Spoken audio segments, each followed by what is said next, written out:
আসসালামু আলাইকুম। কে কেমন আছেন? আমি তো আলহামদুলিল্লাহ ভালো আছি। সবাইকে রমজানের মোবারক। তো সকাল সকাল উঠে গেছি ঘুমান। সকাল বলতে সকাল না, রমজান মাসে একটু ঘুমাসি বেশি। 10টা 10:30 পর্যন্ত ঘুমাসি, যদি বিকালে ঘুমাসতে হয় না। তো উঠে দেখেন ঘরের কী অবস্থা, সব এলোমেলো আছে, কিছুই কাজ টাজ করি নাই। কত হাঁড়ি পাতিল জমে আছে, বিছনা টিছনা এলোমেলো আছে, কাজ আছে হালকা পাতলা। তো ঘর দুয়ার গুছাইতে হবে।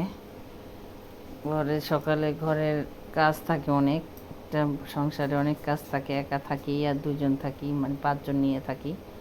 ঘরের কাজ তো থাকেই। তো ঘরের কাজগুলো গুছাই নিতে হয় আমাদের। সংসারের কাজগুলো এক হাতে গুছাই কীভাবে, সকাল থেকে সারাদিন যেভাবে কাজগুলো আমি গুছাই রাখি। তো পাশাপাশি আমার মেয়ে আমাকে সাহায্য করে। তো আমার মেয়ে হয়েছে ঘরের কাজ করে দেয়, পানি টানি ভরে দেয়, তারপর ঘর ঝাড়ু দিয়ে দেয়, তারপর ফার্নিচার মুছে দেয়। তো আমার মেয়েটা এবার লক্ষ্মী আছে, আম্মুর কথা শুনে। তো বলে আম্মু আমি এটা করে দিই, ওটা করে দিই। আমাকে হ্যাঁ করো। তো আমার মেয়ে মন থেকেই বলে আম্মু এটা করি, তো আমি ওকে না করি না। ও যে কাজটা করে সেই কাজটা আবার মনোযোগ দিয়ে করে। তো আর দেখে ওর আম্মু কাজ করে, তো আমার মেয়ে আবার কাজ টাজ করতে খুব পছন্দ করে। সে আবার একটু গোছালো টাইপের থাকে, গোছানোর জন্য খুব পছন্দ করে। আমাকে অনেক কাজে সাহায্য করে আমার মেয়ে। তো তারপরে দেখেন আমার মেয়ে বলতেছে আম্মু আমি পানি ভরে দিই তোমার বোতলে। এই যে আমার মেয়ে খাবার পানিগুলো ভরে, ও নিজে নিজে বোতলে পানি ভরে, তারপরে ঘর ঝাড়ু দেয়, ফার্নিচার মুছে। এই টুকটাক কাজগুলো আমার মেয়ের এই অল্প ছোট্ট বয়সে কাজ করে। যা করে তাতে শুক্রিয়া আলহামদুলিল্লাহ। মেয়ে পানি ভরবে, তারপর আমি রান্না বান্না করতে যাব। সো এখানে এসে ডাল রান্না করছি, যেহেতু মেয়ে দুপুরে খাবে, কারণ সে তো আবার ডাল বাচ্চারা খেতে পারে না। এখানে চালতা দিয়ে, দেশের থেকে চালতা নিয়ে এসেছিলাম, চালতা দিয়ে ডাল রান্না করছি মেয়ের জন্য। আর এখানে যে কিছু চালতা আছে সিদ্ধ দিছি, এগুলো একটু আচার বানাবো, একটু ভাপ দিয়ে রেখে দিব। ডাল হলে মেয়ের আবার ভাত দিয়ে আসবো। আমার মেয়ের ভাত দিয়ে আসছি, আমার মেয়ে ভাত আসছি, খাইতেছে। বলছি তুমি ভাত খাও। আম্মু কিতা ভাত খাও তুমি? মাইকিং করতেছে। এই যে ডাল দা ভাত খাইতেছো? বলছি তুমি ভাত, এই যে ডাল আমার ভাত মেয়ের দিয়ে গেলাম, ফেভারিট বললাম খাবার, তুমি খাও। হ্যাঁ ডাল আর ভাত। এই যে ডাল ভাত।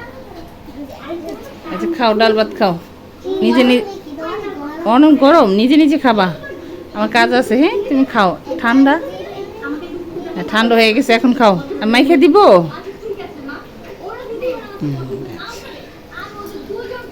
দেন কি দেয়, আমার মেয়ে টিভিতে মাঝে মাঝে জিনিস, ভালো কি কিছু দেয় দেখে, দেখি। কত কত জিনিস দেখে। এখন একটু খাওয়া দাওয়া করে নিয়ে নিয়ে বাহিরে গেছে। দেখছো আম্মু? কি জানি হইতেছে অনেক। দেখছো? দেখছো? তো ইফতার হাঁটার পর আয়সা দেখি ইফতারের টাইম হয়ে আসছে। তো এখানে আমি খাবার নিচ্ছি, একটুখানি ভাত ছিল, পান্তা ভাত, আলু ভর্তা, মরিচ, তারপর একটু ভাজা পোড়া করছি। এখানে জিলাপি আছে, দই আছে, খেজুর আছে, তো এখানে শরবত। তো এটা হালকা পাতলা ইফতার খাবো, তারপরে কটা ভাত খাবো। তো তোর বাবা বলে রাত্রে বিরিয়ানি কিনে নিয়ে আসবে, বিরিয়ানি বললো যে রাত্রের জন্য বিরিয়ানি নিয়ে আসবো। তো এখন হালকা পাতলাই খাও, বড় রাত্রের জন্য রান্না করবো। সেইখানে যে বিরিয়ানি কিনে নিয়ে আসছে, এই যে যেখানে আছে জর্দা, এখানে আছে জর্দা, তারপরে এখানে আছে কি সবজি, এটা সবজি, আর এটা হচ্ছে পোলাও টিকা, আর এটা হচ্ছে বোরহানি। সো বাবা নিয়ে আসছে আমাদের জন্য খাওয়ার জন্য। এটা সন্ধ্যা রাত্রে খাবো, আমি ওর বাবা খাবে, তারপর আবার ফ্রিজে রেখে দেবো। আর এটা হচ্ছে ভোর রাতের জন্য রান্না করছি, হচ্ছে ডিম, ডিম এই যে ভাজা ডিম দিয়ে আলু দিয়ে রান্না করছি আমাদের দুজনের জন্য। আর রান্না হয়েছে, আছে তো ডাল, যে দুপুর যে ডালটা রান্না করছে সেই ডালটা আছে, মেয়ে খাইছে আর রয়ে গেছে। আর বেশি কিছু না, হালকা পাতলা। আর দুধ জাল দিব, দুধ খাবো। তো গরুর দুধ খাই, এখানে কাছে সামনেই গরুর দুধ পাওয়া যায়, একদম খাঁটি। তো দুধটা অনেক মজা। তো প্রতিদিন রাত্রেই দুধ গরম করি। তো আমি আজকে আর বাবাকে চা দিব না, আজকে দুজনে দুধই খাবো, কেন সে প্রতিদিন চা খায়। তার চা বানায় রেখে তারপর আমরা ভাত খেতে বসি। তো আজকে আর চা দিব না, আজকে দুধটাই দিব। যাইও দুজন এখন একটু আধা গ্লাস করে দুধ খাবো। ভিডিওটা ভালো লাগে লাইক কমেন্ট শেয়ার করবেন। ফাতের ব্লগের সাথে আল্লাহ হাফেজ।